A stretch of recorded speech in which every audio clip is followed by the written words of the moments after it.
Putin എന്ന psycho ഭരണാധികാരിയുടെ അഖണ്ഡ Russia എന്ന ആശയത്തിന്റെ അടിസ്ഥാനത്തിലാണ് ഈ യുദ്ധം തന്നെ ഉണ്ടാവുന്നത്.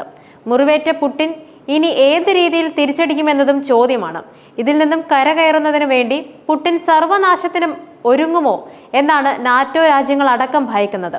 അമേരിക്ക അടക്കമുള്ള നാറ്റോ രാജ്യങ്ങളുടെ കാര്യമായ പിന്തുണയില്ലാതെയാണ് ഉക്രൈൻ ഈ നേട്ടം കൈവരിച്ചത്.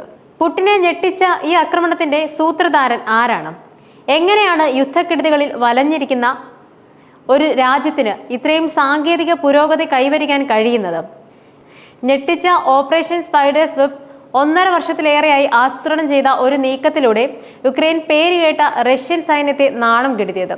ആ തന്ത്രത്തിന് യുക്രൈൻ നൽകിയ പേരായിരുന്നു operation spiders web. Security service of Ukraine ആണ് റഷ്യൻ വ്യോമതാവളത്തിലേക്ക് ആക്രമണം നടത്തിയത്.